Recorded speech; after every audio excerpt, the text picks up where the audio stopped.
Assalamualaikum warahmatullahi wabarakatuh.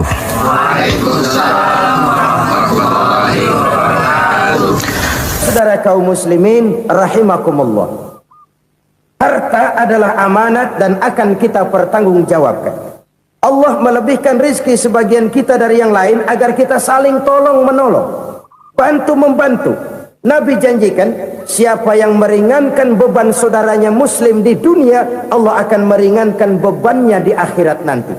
Sebuah jaminan dari baginda Nabi.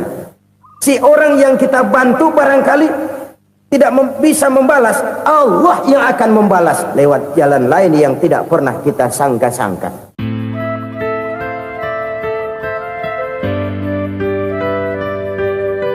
Selalu berusaha menyimpan sesuatu yang bisa membawa manfaat, baik untuk dirinya, untuk anak cucunya, maupun untuk keluarganya, untuk masa kini dan masa depannya. Kadang simpanan itu berbentuk uang, kadang berupa tanah, lain saat berbentuk pabrik, dan lain sebagainya. Sementara masa depan yang paling pasti adalah akhirat. Jika untuk masa depan dunia kita rela memeras keringat, membanting tulang, pergi pagi dan pulang petang, menyimpan uang, menyimpan tanah, menyimpan pabrik, pernahkah kita merenung jika satu saat kiamat datang, kita dibangkitkan dari kubur masing-masing, berdiri di padang mahsyar untuk mempertanggungjawabkan seluruh kegiatan hidup kita di dunia ini? Lalu kita akan menuju ke alam akhirat. Sudahkah kita mempunyai simpanan untuk akhirat kita? Pada pertemuan kali ini saya ingin menyampaikan sebuah hadis di mana Rasulullah sallallahu alaihi wasallam bersabda, "Arba'un min kanzil jannah." Simpanan sorga ada 4 macam. Yang pertama, ikhfa'us sadaqah, menyembunyikan sedekah. Saudara-saudara kaum muslimin, sebagaimana yang kita maklum bahwa Allah Subhanahu wa taala melebihkan sebagian rezeki dari kita terhadap yang lain. Ada yang kaya, ada yang setengah kaya, ada yang miskin, ada yang setengah miskin, dan selanjutnya. Ada yang gajinya kecil tapi penghasilannya gede. Ada yang penghasilannya gede tapi nggak punya gaji. Ada juga yang memang gajinya gede dan penghasilannya gede. Kelebihan rezeki merupakan sunnatullah dan tidak harus membuat kita merasa lebih dari yang lain. Bahkan sebaliknya, kelebihan itu harus membuat kita ringan tangan untuk menolong mereka yang memang memerlukan pertolongan. Kalau saudara diberikan ilmu, maka pertanyaan akhirat cuma satu: ilmumu kau amalkan untuk apa? Kalau saudara diberikan umur yang panjang, pengadilan akhirat juga bertanya satu: umurmu kau habiskan di mana? Tapi kalau saudara diberikan harta, pengadilan akhirat akan bertanya dua: hartamu kau dapat dari mana, kau belanjakan kemana? Dari mananya ditanya, dan kemananya juga ditanya. Oleh karena kita akan dimintakan pertanggungan jawab, maka amanah yang bernama harta ini harus kita gunakan dengan sebaik-baiknya. Ada penggunaan yang merupakan kewajiban, itu zakat namanya. Ada penggunaan yang sewaktu-waktu, itu infak namanya. Ada yang lebih sewaktu-waktu lagi, dan itu sedekah namanya. Zakat dia terikat oleh haul dan nisab, oleh putaran batas waktu dan ukuran dari harta itu sendiri. Sedangkan infak terikat oleh situasi dan kondisi perekonomian seseorang. Sedangkan sedekah tidak terikat dengan apapun. Dalam kondisi seperti apapun kita bisa melakukan sedekah dengan yang terkecil sekalipun. Sampai-sampai Rasulullah sallallahu alaihi wasallam mengajarkan, la tahqiranna minal ma'rufi syai'an walau an talqa akhaka biwajhin talik. Atau ada hadis, tabassumuka fi wajhi akhika laka shadaqah. Senyumanmu kepada temanmu adalah sedekah. Jadi untuk melakukan sedekah tidak harus dalam berbentuk uang. Dengan ilmu kita bisa sedekah, dengan tenaga kita bisa bersedekah, dengan pikiran kita bisa bersedekah, bahkan senyum kepada teman itu pun sedekah. Jadi kalau sedekah dengan uang memang belum punya uang, nyengir aja banyakin. Itu asal pada tempatnya, jangan lalu ketemu tiang listrik cengengesan. Tentu tidak pada tempatnya dan tidak wajar. Nah, sedekah yang paling dicintai Allah adalah sedekah yang disembunyikan. Artinya jauh dari sifat riya. Kan kadang-kadang ada orang sedekah itu disebutkan namanya, apa tidak bagus? Kalau memang niatnya ikhlas, ya bagus-bagus saja. Untuk memberikan sugesti kepada yang lain. Si Fulan bin Fulan nyumbang sekian, diumumkan. Boleh kalau niatnya untuk memberikan rangsangan kepada yang lain supaya dia menyumbang lebih besar dari orang tadi. Tapi kalau itu mendatangkan riya, maka sedekah yang paling dicintai Allah adalah sedekah yang disembunyikan. Tangan kiri saja tidak tahu apa yang diberikan oleh tangan kanan. Sedekah yang dilakukan dengan ikhlas akan merupakan perbendaharaan surga, tersembunyi dari pandangan orang lain, tidak seorang pun tahu. Karena memang sikap yang baik adalah melupakan kebaikan dan mengingat kesalahan. Itu salah satu ciri orang bahagia. Orang yang selalu mengingat kesalahannya dan berusaha melupakan segala kebaikannya. Kalau dia akan berada kebaikan, dia tidak bisa ikut, dia merasa rugi karena dia merasa belum pernah berbuat baik. Tapi kalau akan melakukan kesalahan baru, dia ingat kesalahan yang sudah-sudah, sehingga terhalang baginya untuk melakukan satu kesalahan baru. Demikianlah saudara-saudara, bahwa Allah melebihkan rizki sebagian kita dari yang lain, agar terjadi tolong-menolong dalam kehidupan ini. Jadi kesenjangan yang nature, kesenjangan yang alami itu sunnatullah. Ada yang kaya, ada yang miskin, ada yang kelas menengah. Nah, kenapa lalu sekarang kita berusaha mengentaskan kemiskinan? Oleh karena adanya kesenjangan struktural. Kalau yang kaya bisa semakin kaya, kenapa yang miskin tidak bisa naik jadi ikut sedikit kaya? Sebab pada dasarnya Islam adalah agama yang sejak turunnya sudah berupaya memerangi kemiskinan. Bahkan dikatakan kemiskinan itu mendekatkan kepada kekufuran. Orang kalau miskin udah dekat banget sama kafir. Gampang menjadi kafir. Berapa banyak saudara-saudara kita yang oleh karena soal perut, oleh karena soal materi, terpaksa meninggalkan dan menanggalkan akidahnya. Menjual petunjuk yang diberikan Allah dengan kesenangan dunia yang cuma sebentar ini. Na'udzubillah, summa na'udzubillah. Jadi makin kita sembunyikan satu sedekah, semakin banyak perbendaharaan kita di surga. Sedekah yang paling dicintai Allah adalah sedekah yang disembunyikan. Malahan ada seorang sufi, dia punya kebiasaan kalau pergi sholat Jumat dia bawa uang, itu uang dia taruh di bawah tikar masjid. Dia niat sedekah kepada siapa saja yang nemuin itu duit. Maksudnya apa? Supaya yang nemuin nggak tahu siapa yang punya duit. Demikian dia saking ingin menyembunyikan sedekahnya. Karena sifat riya itu bisa memakan amal kita sendiri. Riya itu termasuk menyebut-nyebut kebaikan kita. Orang yang suka nepuk dada, sedikit-sedikit ngitungnya kalau nggak gua. Tuh kalau nggak gua tuh yang belas itu kalau nggak gua, iya kalau nggak lu kenapa emang?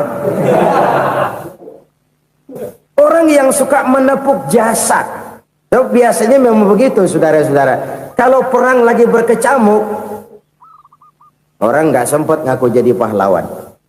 Tapi begitu perang selesai, yang kagak kenal bedil ngaku pahlawan, mas. Itu sesuatu yang biasa. Oleh karenanya orang-orang yang ikhlas dalam bersedekah, disembunyikannya sedekah itu Allah cinta betul. Malahan ada hadis memberikan jaminan inna shadaqatal mar'il muslimi tazidu fil umri wa tadfa'u mitatas su'i. Sesungguhnya sedekahnya seorang mukmin tazidu fil umri, bisa menambah umur panjang, wa tadfa'u mitatas su'i, dan menyelamatkan manusia dari mati secara su'ul khatimah. Jadi siapa yang kepengen panjang umur, banyaklah sedekah. Yang bosan hidup, pelit terus. Sedekah menambah panjang umur dan menyelamatkan manusia dari mati secara su'ul khatimah.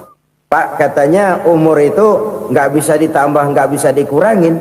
Kapan? Kalau ajal sudah datang. Fa idza jaa ajaluhum la yastakhiruna sa'atan wa la yastaqdimun. Kalau ajal datang tidak bisa dimajukan, tidak bisa dimundurkan. Itu kalau ajal sudah datang. Tidak bisa lagi umur ditambah dikurangi, sudah datang. Tapi kalau belum datang, itu kan haknya Allah. Mau ditambah, mau dikurangi, hak prerogatif Allah. Sebagai pencipta manusia, Allah maha kuasa dan maha mampu. Sedekah ini menambah panjang umur dan menyelamatkan manusia dari mati secara su'ul khatimah. Itu orang mati kan sama ya, kondisinya mati, nggak nafas. Tapi hakikat mati kan lain-lain. Ada yang mati itu husnul khatimah, baik akhirnya. Misalnya lagi ngaji mati, lagi sholat mati, lagi sedekah mati. Ini yang dinamakan dengan husnul khatimah, baik di akhirnya. Sebaliknya ada yang su'ul khatimah, jelek di akhirnya. Ini yang jadi catatan akhir. Lagi nyekek botol, mampus. Lagi banting kartu, modar. Su'ul khatimah, jelek pada akhirnya. Sedekah menyelamatkan manusia dari mati secara su'ul khatimah. Dan kita semua kepengen mendapat husnul khatimah, jauh dari su'ul khatimah. Oleh sebab itu yang bisa menyelamatkan kita dari penyakit itu antara lain adalah sedekah yang disembunyikan, yang dikerjakan dengan ikhlas karena Allah. Tidak karena kepengen dipuji orang, tidak karena ingin dikatakan orang pemurah, sebab orang dermawan itu orang yang memberi tanpa harus diminta. Kalau masih harus diminta, ya belum dermawan namanya, masih harus diminta.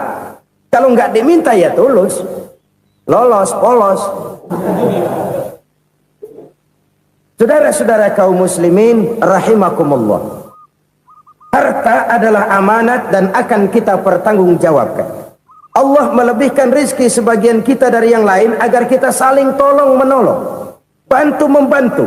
Nabi janjikan siapa yang meringankan beban saudaranya muslim di dunia, Allah akan meringankan bebannya di akhirat nanti. Sebuah jaminan dari baginda Nabi. Si orang yang kita bantu barangkali tidak bisa membalas, Allah yang akan membalas lewat jalan lain yang tidak pernah kita sangka-sangka. Ada orang tanya, Pak, ini ada orang nyumbang masjid sambil marah-marah, bagaimana? Saya bilang sumbangannya aja ambil, marahnya jangan. Marahnya jangan diambil, itu urusan dia. Saudara-saudara kaum muslimin rahimakumullah. Umat Islam ini kan umat yang punya potensi besar. Kadang kita merenung, kenapa kadang-kadang pembangunan masjid kok lambat sekali? Kalau hotel hari ini peletakan pertama, bulan depan peresmian. Supermarket hari ini peletakan batu pertama, minggu depan peresmian. Tapi kalau sudah yang namanya masjid, kadang-kadang peletakan batu pertama sekaligus jadi batu terakhir. 3 tahun, 4 tahun, campur nebar jalak di jalanan, duit dijaring kayak ikan sepat. Apa tidak ada orang Islam yang kaya? Banyak. Apa tidak ada pengusaha muslim yang jadi konglomerat? Ada. Lalu yang belum banyak itu yang komit terhadap nilai-nilai agamanya. Akhirnya kita jatuh jadi umat yang lemah. Belum ada pengusaha konglomerat muslim buka pabrik super mie cap beduk misalnya, umpamanya. umpamanya, atau pabrik kecap, cap sorban, supaya identitas keislamannya sedikit kelihatan. Kita jatuh jadi umat yang lemah karena potensi tidak terinventarisir dengan baik. Kita ini ibarat kompor yang cuma matengin nasi orang lain. Potensi kita dimanfaatkan oleh orang lain. Ukhuwah Islamiyah kita baru terbatas kepada silaturahmi. Ukhuwah di bidang ekonomi kita lemah, ukhuwah di bidang kebudayaan kita lemah, apalagi ukhuwah di bidang politik kita lebih rapuh lagi. Padahal ukhuwah itu adalah totalitas kehidupan manusia, menyangkut ipolek sosbud, memerlukan nilai-nilai ukhuwah. Jadi oleh karena itu mari kita menyadari, di dalam harta kita, walaupun kita yang cari, pergi pagi, pulang sore, peras keringat, banting tulang, di sana ada harta anak yatim. Di sana ada hak masjid. Di sana ada hak pesantren. Di sana ada hak jihad. Berbahagialah seseorang apabila dia oleh Allah dijadikan keran. Keran itu menyimpan air, tapi tidak untuk dirinya, tapi disalurkannya kepada mereka yang memang memerlukannya. Saudara-saudara kaum muslimin rahimakumullah, ini yang pertama. Jadi perbendaharaan surga adalah menyembunyikan sedekah. Orang lain nggak tahu, kita pun nggak pernah ngitung-ngitung. Kita anggap lewat begitu saja, padahal itu deposit akhirat. Satu. Yang kedua, perbendaharaan surga itu apa? Wa kitmanul musibah, menyembunyikan kesulitan. Kadang orang takut menghadapi kesulitan, tapi makin kita merenung, hidup ini kan sebenarnya urusan. Takut sama urusan, ya jangan hidup. Tandanya orang hidup itu kalau punya urusan. Urusan melupakan problem, problem sering menimbulkan kesulitan. Kesulitan bukan untuk ditakuti, tapi untuk diatasi dan dicarikan jalan keluarnya. Siapa sih orangnya yang nggak pernah sulit-sulit? Makin tinggi status sosialnya, makin gede urusannya. Makin tinggi kualitas imannya, makin berat tingkat kesulitannya. Cuma memang yang namanya enak itu seperti pelangi. Biang lala itu nggak pernah di atas kepala kita, di atas kepala orang melulu. Lo sih enak lo, kata kita. Dia juga bilang yang enak kan lo. Pelangi itu nggak pernah di atas kepala kita. Kata tukang beca, aduh enak ya naik Mercy. Kata tukang beca, apa yang di dalam mobil Mercy? Aduh enak bener tukang beca, di jok ngeringkuk ngorok pules bener. Saya kamar pakai AC sejuk, tempat tidur sutra empuk, alga spring bed, kulak kulik nggak bisa pules kalau belum minum Valium, belum tidur. Enak bener tukang beca, di jok ngorok nggak tahu wetan kulon. Si tukang beca bilang yang di Mercy enak, yang di Mercy bilang tukang beca enak. Inilah enak, nggak pernah di atas kepala kita, di atas kepala orang lain melulu enak itu. Nah saudara-saudara, yang merupakan perbendaharaan surga itu orang yang bisa menyembunyikan kesulitan, baik pribadi ataupun rumah tangga. Nih terutama rumah tangga yang jadi soalnya. Kadang-kadang kita ini kalau senang, sebaliknya kalau senang kita diam, kalem aja, cuek. Banyak banget duit kita bawaan, diam aja udah. Malah ketemu orang takut. Tapi begitu susah, sekampung tahu. Padahal Nabi mengajarkan perbendaharaan surga itu menyembunyikan musibah, menyembunyikan kesulitan. Kalau enak, cerita sama orang-orang. Kalau nggak enak, rasain sendiri, tekan sendiri, atasin sendiri. Kita kan sebaliknya, senang kita diam, asal lagi susah, paling tidak kita nyari teman buat cerita kesusahan. Siapa orangnya yang nggak pernah susah? Cuma soalnya bagaimana kita mengatasi kesusahan itu sendiri. Begitu juga misalnya kalau orang sudah berumah tangga, itu orang tuanya harus menjadi tempat dia cerita yang enak-enak saja. Yang nggak enak rasain berdua, selesaikan berdua, atasin berdua. Jangan dibalik. Asal senang diam, giliran susah aja. Maknya laporan. Terbalik. Bisa menjaga security informasi. Maka nama bayam keluar diem, malah seluitan. Enak amat lo makan daging ayam. Security informasi. Saudara-saudara kaum muslimin rahimakumullah. Ujian yang terberat itu yang pernah diberikan kepada para nabi, para rasul, para aulia, para ulama. Makin tinggi keimanan, makin berat bentuk kesulitan. Ayo saya kemukakan satu contoh saja. Ada seorang nabi yang kaya, nabi kaya, namanya Nabi Ayub. Iblis kalau orang begini kan keki, ibadahnya rajin, kaya. Nih yang kayak begini susah digodain. Kalau ibadahnya rajin, miskin, kali bisa disogok. Sini imannya mantap, ibadahnya rajin, kaya, nabi lagi. Oh, tapi namanya iblis nggak kurang akal. Laporan, Tuhan, kenapa Les? Ya ini bahasa saya, bahasa Qurannya sih nggak gitu. Itu hambamu yang namanya Ayub, dia rajin ibadah cuma karena dikasih kaya aja. Coba kasih miskin dia, berhenti dia sembahyang. Ah, kamu bisa aja. Saya tahu Ayub itu hambaku yang ikhlas. Saya buktiin Tuhan, silahkan. Dibuktiin lah, iblis turun ke alamin. Yang mula-mula dia lakukan, dia rusak sawah ladang Nabi Ayub. Dia binasakan binatang ternak Nabi Ayub.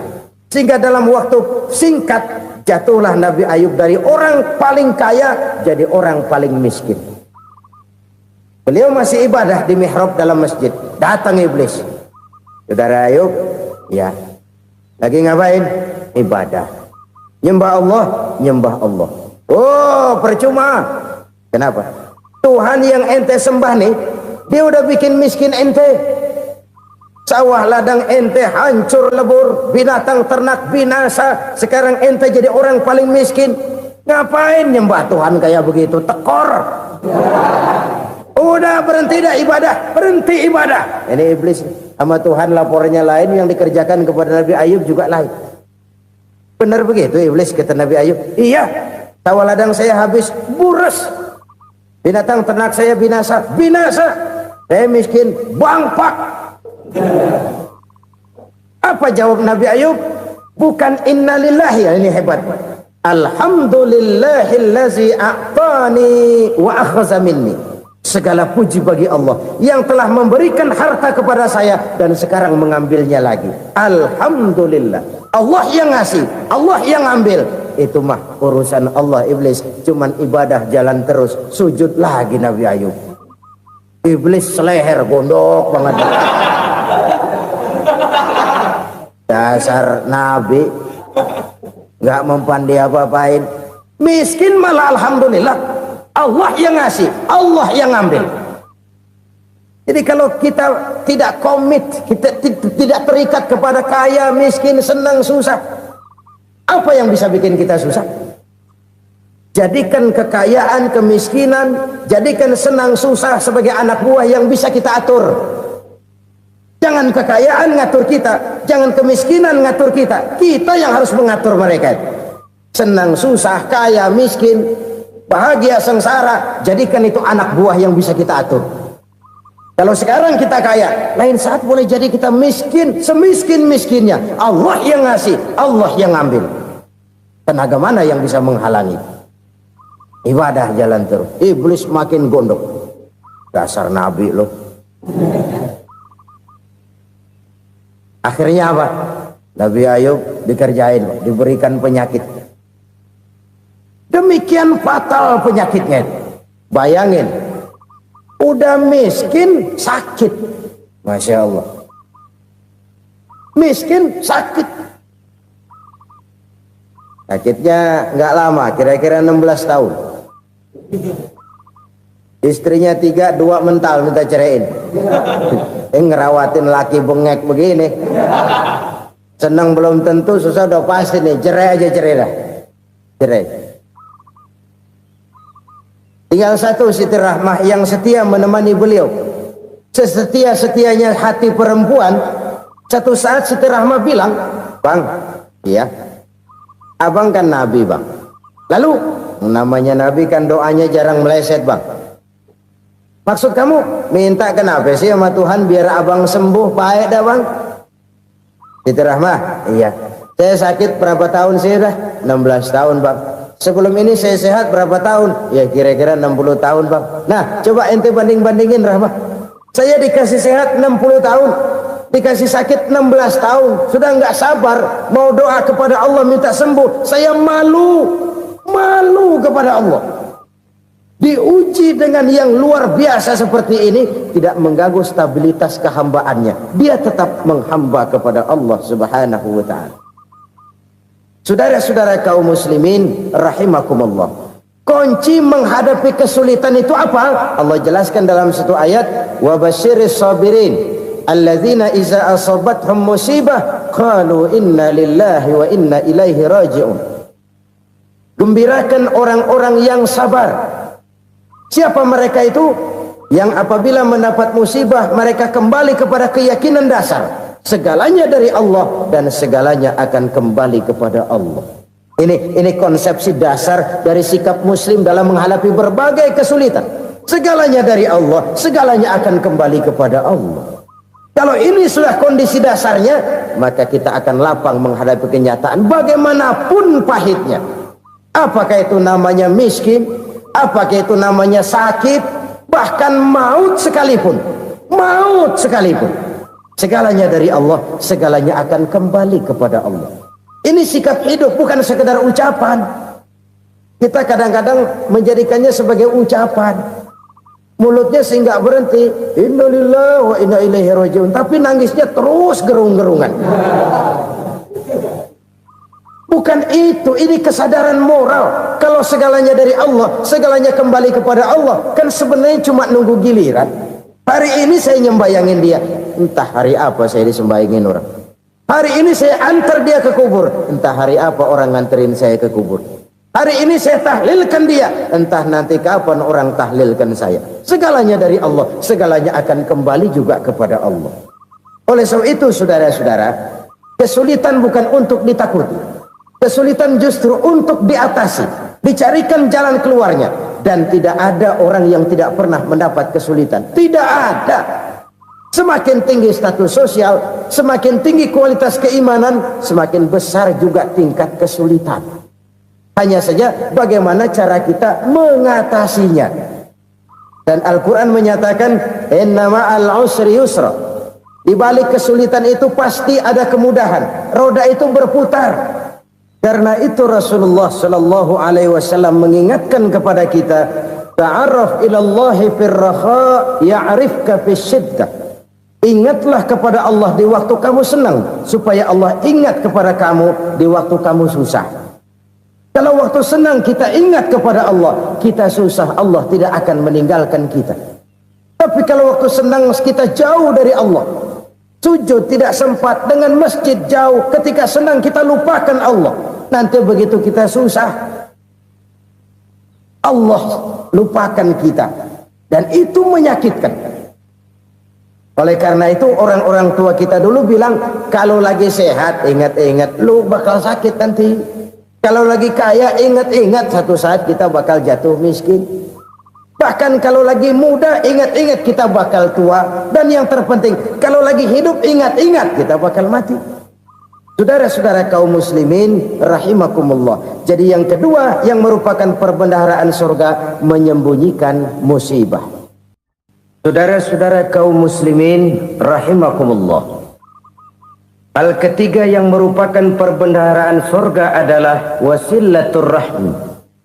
Orang yang suka bersilaturahmi. Sebagaimana yang kita maklum bahwa manusia adalah makhluk yang disebut zon politika. Makhluk sosial yang tidak mungkin hidup sendiri-sendiri. Betapa dan siapapun kita memerlukan orang lain. Bodoh betul manusia kalau tinggal di tengah masyarakat tapi tidak mau bermasyarakat. Merasa hebat sendiri, pinter sendiri, gagah sendiri, kaya sendiri. Mungkin kalau mati juga ngubur sendiri. Jangankan kita di sini, di sorga saja Nabi Adam waktu sendirian bengong melulu, mondar mandir. Allah Allah tegur dam sepidam. Ya ini kalau bahasa saya. Iya Tuhan, sepi ini nggak ada coret-corekan pisan ini. Diciptakan Siti Hawa, baru anteng Nabi Adam. Itu di surga. Cobalah. Umpamanya saudara tinggal di Jakarta nih. Kayak bener. Apaan aja di Jakarta punya saudara dah. Jembatan Semanggi ambil. Monas, Buntel bawa pulang. Hotel-hotel ambil semua. Cuman tinggal di Jakarta sendirian, apa enaknya? Betapa dan siapapun kita perlu orang lain. Tidak ada seorang pun yang bisa memenuhi kebutuhan hidupnya secara sendiri-sendiri. Nah, Islam telah menyelamatkan manusia dari ras diskriminasi, mengikat manusia dengan persaudaraan yang berlandaskan kepada akidah. Karena itu dianjurkan bersilaturahmi. Bahkan Nabi menyatakan, man arada ayyubsata lahu fi rizqihi wa yunsa'a fi atharihi falyasil rahimah.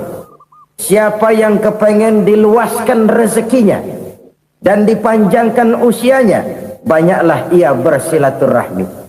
Siapa yang kepengen dimudahkan rezekinya, hendaknya ia banyak bersilaturahmi. Kalau banyak teman, kesulitan kan paling tidak ada tempat cerita. Udah susah sendirian, kita pikirin diri, nggak ada tempat tukar pikiran. Cepet banget sama bengek. Dilawan sendiri.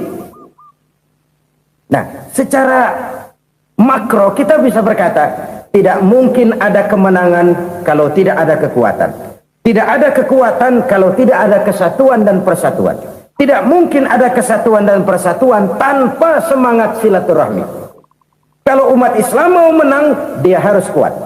Kalau umat Islam mau kuat, dia harus bersatu. Kalau umat Islam mau bersatu, dia harus membudayakan silaturahmi ini. Bahkan sampai-sampai kata Nabi, kalau bisa cari nilai tambah. Apa? Silman qata'ak. Bersilaturahmilah kau kepada orang yang marah denganmu. Masya Allah, indahnya ajaran agama kita. Orang yang marah pun kepada kita, kata Nabi, kalau bisa bersilaturahmilah kepadanya, kepada orang yang marah itu. Di situ nilai tambah. Cuman jujur nih hadis, ngucapinnya gampang, ngamalinnya yang berat banget. Orang marah sama kita disuruh silaturahmi, ada apa malu? Lu marah, ada gua marahan lagi. Tunggu pikirin. Saudara-saudara kaum muslimin rahimakumullah. Tapi ini yang diajarkan, bahkan ini yang dicontohkan oleh baginda Rasul. Bagaimana begitu mudah, misalnya satu saat Abu Jahal ini ngatur strategi bagaimana bikin Muhammad celaka. Dia gali lubang di depan tempat tidurnya. Dia tutupin daun korma. Terus dia panggil seseorang, ke sini. Kasih tahu Muhammad, pamannya sakit keras, minta ditengokin. Berangkat orang ini ke sana. Muhammad, labbaik. Pamanmu sakit keras, dia minta ditengokin. Baik, saya akan datang menjenguk beliau. Berangkatlah Nabi ke rumah Abu Jahal tanpa prasangka apapun. Abu Jahal udah pasang setil, selimut 3 rangkap setengah dipakai, persis kayak orang meriang. Tapi sembari ngintip dari balik selimut, begitu Muhammad buka pintu, nah masuk perangkap nih. Muhammad jalan menuju tempat pembaringan. Makin lama makin dekat, makin lama makin dekat, makin dekat ke lubang yang dipasang oleh Abu Jahal itu. Dalam hati Abu Jahal, terus dah jatuh, mampus dah lo ini. Mampus lo hari ini. Apa yang terjadi? Malaikat Jibril datang. Muhammad, pamanmu cuma pura-pura sakit. Di depan tempat tidurnya ada lubang perangkap supaya kamu jatuh ke situ. Sudah, kamu pulang. Balik kanan Nabi. Sudah hampir jatuh ke lubang, balik kanan, pulang. Bayangin kecewanya Abu Jahal. Muhammad dikit lagi, Muhammad dikit lagi. Enggak paman, saya pulang aja.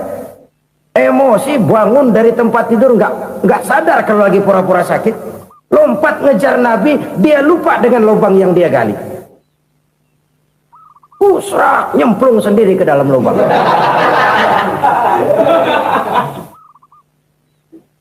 Nabi terus berlalu. Ini terjadi keanehan. Jatuh ke lubang yang dia gali itu sebenarnya nggak terlalu dalam ya, antara 3-4 meteran lah. Tolong saya jatuh ke lubang ini. Datanglah pelayan-pelayannya itu. Angkat saya dari sini. Oh, yang ngulurin tambang. Satu gulung belum juga nyampe itu tambang. Kurang beli lagi ke warung. Sambung ulur lagi nggak juga bisa sampai. Wah, ini kerjaan Muhammad ini. Tolong siapa salah seorang kamu ke rumah Muhammad, kasih tahu encangnya kecebur. Minta ditolongin. Sampaikan kepada Rasul. Kenapa? Pamanmu jatuh ke lubang, Muhammad minta tolong diangkatin. Tambang udah nyambung-nyambung nggak nyampe juga. Ya nanti saya datang saya tolong. Cobain. Nyata-nyata orang berniat jahat mau mencelakakan dia. Datang dia menolong. Ini yang disebut air tuba dibalas air susu ya ini. Bukan sebaliknya. Air tuba dibalas air susu. Paman, kecebur ya? Iya Muhammad, tolong ini. Pegang tangan saya. Nabi ulurkan tangannya. Nyampe. Dipegang oleh Abu Jahal. Diangkat ke atas. Sampai atas. Apa kata Abu Jahal? Sihirmu memang hebat Muhammad. Udah ditolongin dikata sihir. Yang enak kita kemplang kan itu orang begitu. Urusan apa? Tapi inilah akhlak. Kalau bisa kamu bersilaturahmilah dengan orang yang marah kepadamu sekalipun. Orang marah kita tetap baik. So, kalau kita berbuat baik sama orang yang memang baik, rasanya sih biasa-biasa aja. Orang baik kita baik lagi, ya draw aja, belum ada nilai tambah di situ. Baru ada nilai tambah kalau kita bisa berbuat baik kepada orang yang nyakitin kita. Itu namanya kita setingkat di atas dia. Dia sakitin kita, kita berbuat baik sama dia. Dia pelit sama kita, kita baik sama dia.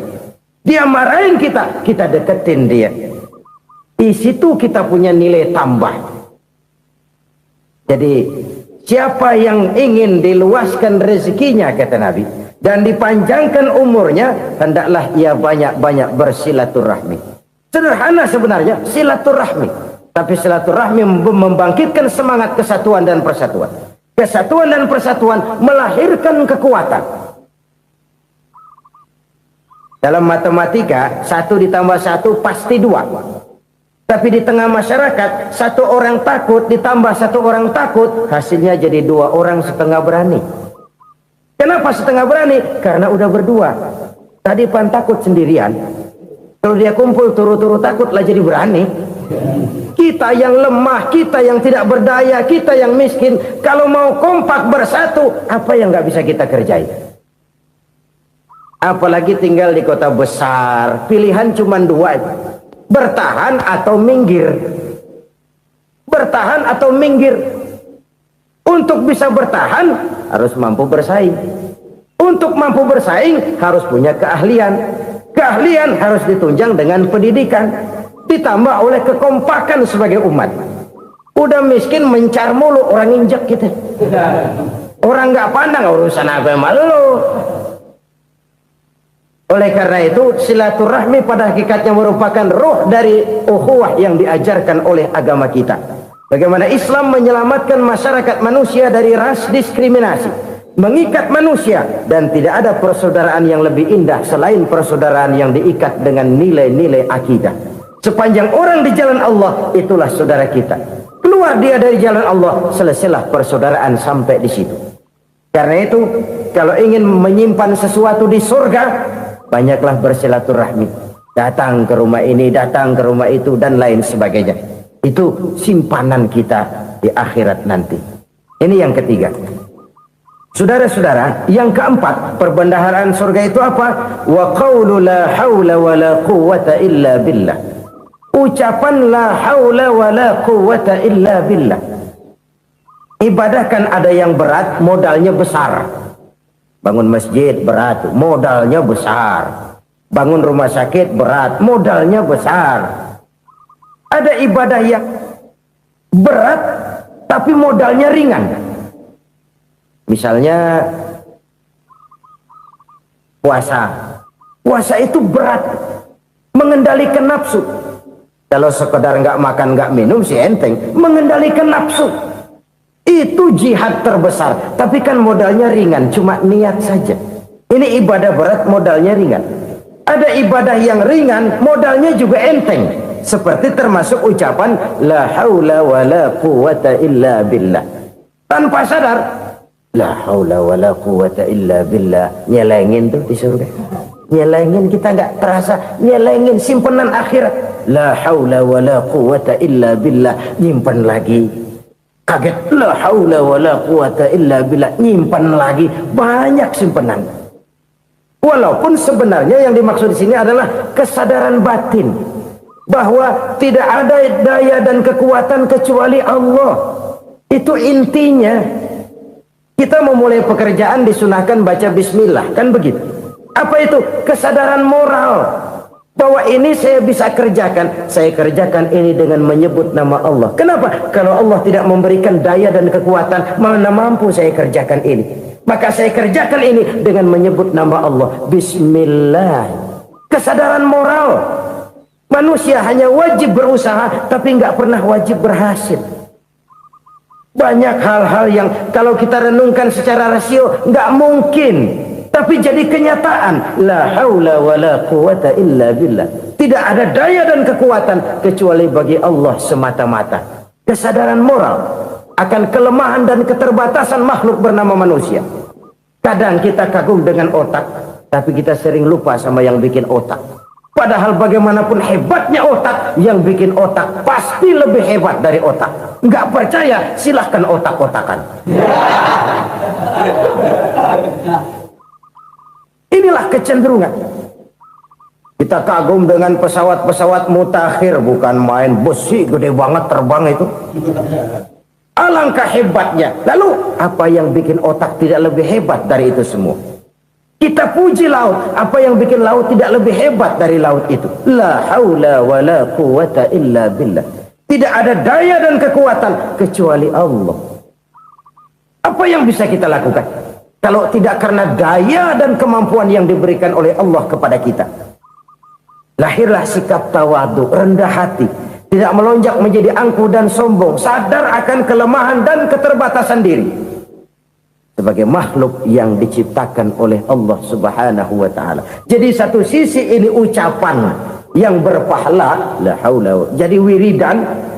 Pada sisi lain ini kesadaran moral, sikap mental, kesadaran batin bahwa yang punya daya dan kekuatan itu cuma Allah.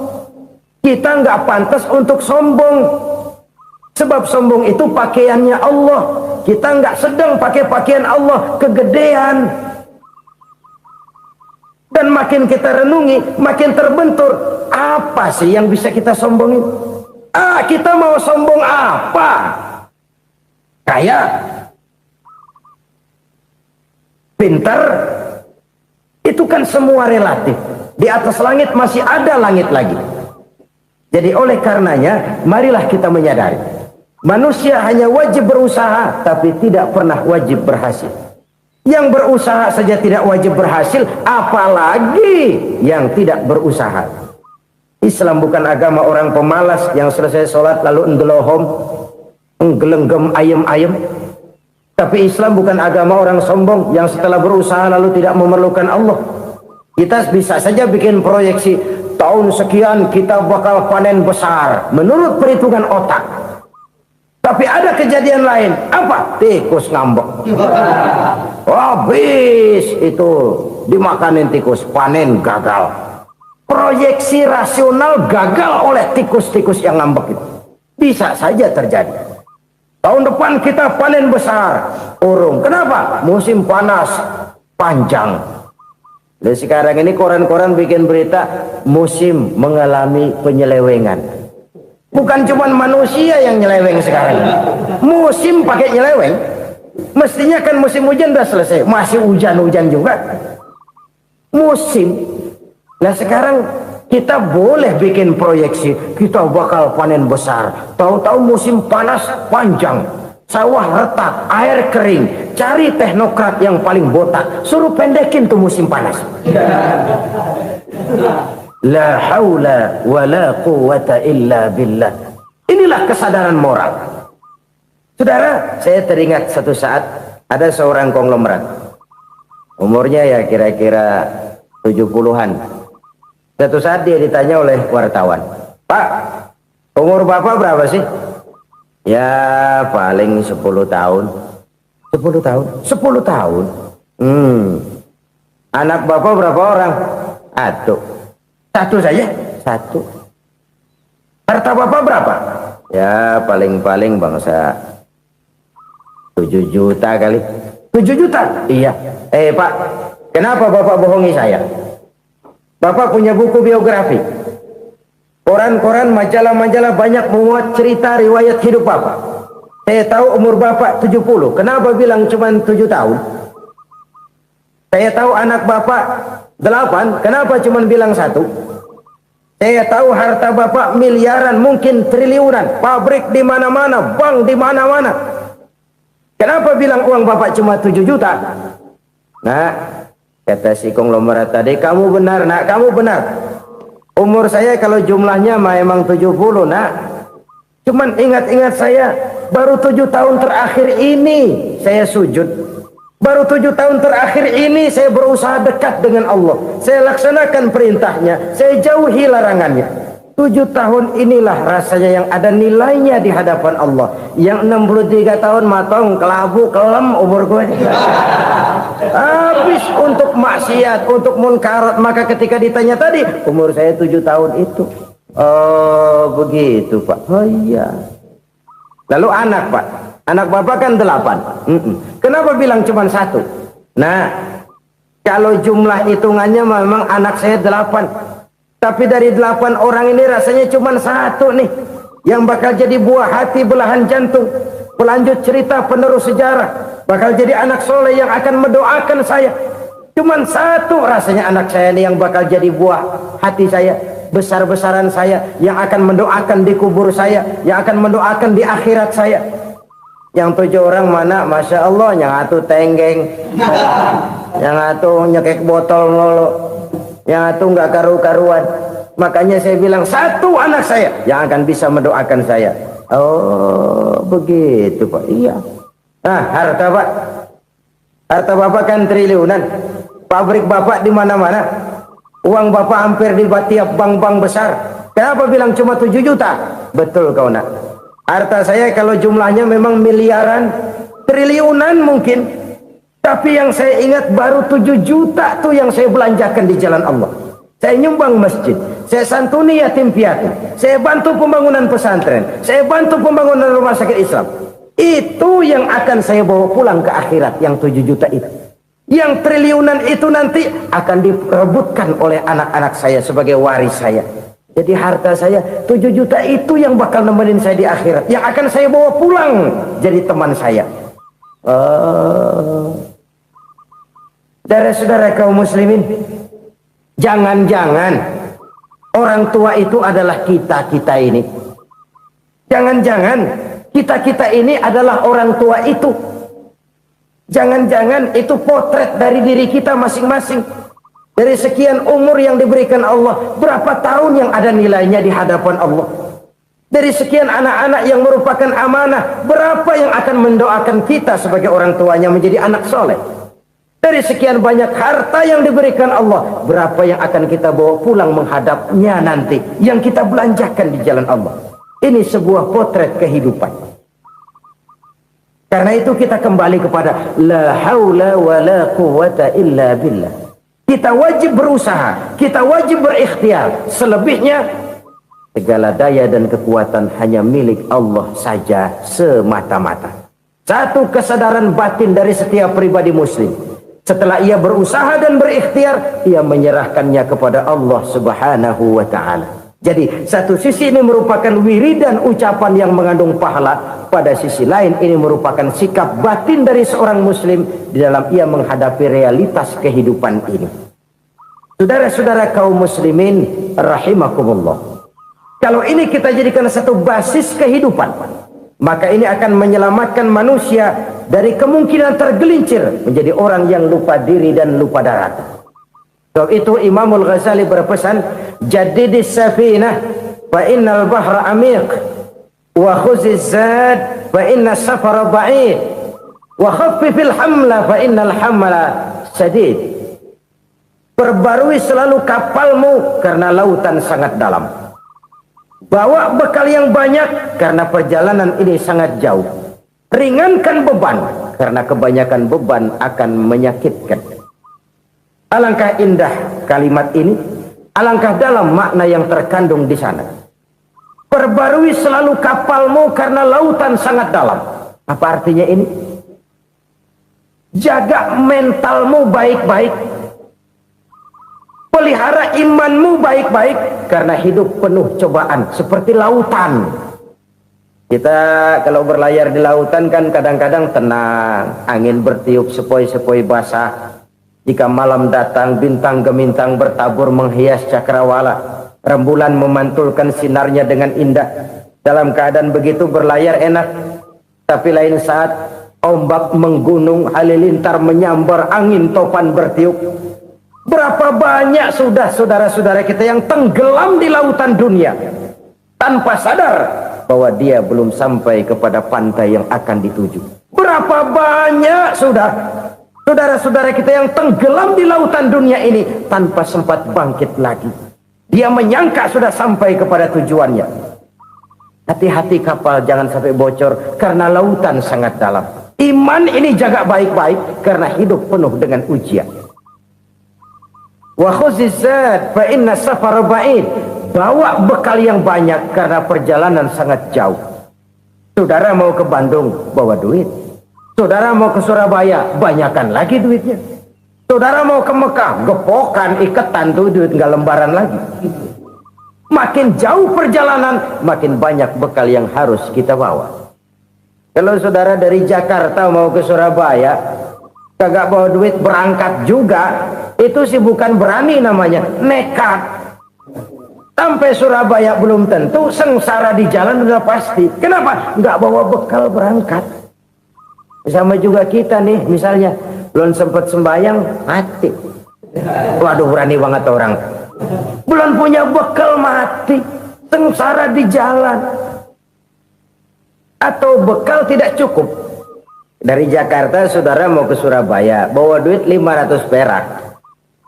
Paling jauh Cikampek nyampenya itu. Paling jauh itu. Antara jauhnya perjalanan dengan bekal yang saudara bawa tidak seimbang. Hidup ini perjalanan panjang. A walking tour. Dimulai dari alam arwah. Sebelum jasad diciptakan, roh diciptakan lebih dulu. Dari situ pindah ke alam rahim. Dari alam rahim pindah ke alam dunia. Dari alam dunia pindah ke alam barzah. Baru menuju akhirat. Satu perjalanan panjang. Kalau bekal tidak bawa, sengsara di jalan. Bawa bekal yang banyak karena perjalanan ini sangat jauh. Wa khaffifil hamla, ringankan beban karena beban itu cuma akan menyulitkan. Kalau bekal itu sih keperluan, tapi beban nggak kita perluin, cuma ngeberat-ngeberatin. Apa ini beban? Dosa. Kecurangan, kebatilan, kezoliman, ketidakadilan, kesewenang-wenangan. Itu akan jadi beban kita di akhirat. Alangkah celakanya, perjalanan panjang, bekal tidak bawa, beban kelewat banyak, alamat sengsara di jalan. Pahala tidak ada, dosa berlipat ganda. Na'udzubillah, summa na'udzubillah. Kalau kita rangkum nasihat Al-Ghazali dengan kisah si konglomerat tadi, kita akan mengambil kesimpulan. Pertama, bekal terbaik dalam menghadapi gejolak kehidupan ini tidak lain adalah iman. Yang kedua, pahala dan dosa. Dua hal kontroversial. Pahala adalah bekal, dosa adalah beban. Tapi kita sekarang kan tidak begitu terangsang kepada yang abstrak. Orang berlomba mencari yang konkret-konkret saja, yang real. Kalau memang dosa, benjol dong, kira-kira begitu. Kira-kira begitu. Persis orang Yahudi dulu. Orang Yahudi itu kan pernah minta kepada Nabi Musa, Ya Musa, lan nu'mina laka hatta narallaha jahrah. Musa, kami nggak bakal mau beriman kepada Allah kalau belum kami lihat Allah ada nongkrong di depan kami. Kalau memang Tuhan ada, taruh dong di depan kami. Mau yang konkret-konkret saja. Kalau memang dosa, benjol dong. Kalau memang pahala, berasa dong. Orang terangsang kepada yang real, yang konkret-konkret saja. Karena itu, untuk mengejar dosa orang mau bayar. Tapi untuk mengejar pahala, walaupun tidak bayar, orang segan. Ini yang dikatakan oleh Nabi, kamu mengharapkan ke surga, tapi kamu berat melaksanakan sesuatu yang bisa membawa kamu ke surga. Kamu ingin jauh dari neraka, tapi tiap saat kamu lakukan perbuatan-perbuatan yang justru menjerumuskan kamu ke neraka. Idda'aitum an-najata minan nar wa ramaitum fiha anfusakum. Kamu ingin selamat dari neraka, tapi kamu lemparkan diri kamu ke neraka. Kamu ingin masuk surga, tapi berat sekali kamu melakukan perbuatan-perbuatan yang bisa menyampaikan kamu di surga. Saudara-saudara kaum muslimin rahimakumullah. Jadi hal keempat yang merupakan perbendaharaan surga adalah la haula wa la quwwata illa billah. Satu sisi ini merupakan ucapan yang memperberat timbangan akhirat. Pada sisi lain ini merupakan sikap hidup seorang muslim. Kesadaran batin yang sangat dalam bahwa tidak ada daya dan kekuatan kecuali Allah. Dan itu kita simbolkan pada saat memulai pekerjaan dengan Bismillah, dengan menyebut nama Allah. Satu kesadaran moral, saya hanya bisa melakukan ini karena diberikan daya dan kekuatan oleh Allah. Lahirlah sikap tawadu, rendah hati, tidak melonjak menjadi angkuh dan sombong. Saudara-saudara, sampai sini dulu jumpa kita kali ini. Semoga 4 perbendaharaan surga ini dapat kita lakukan, yang kelak akan merupakan bekal kita di kemudian hari nanti. Amin ya rabbal alamin.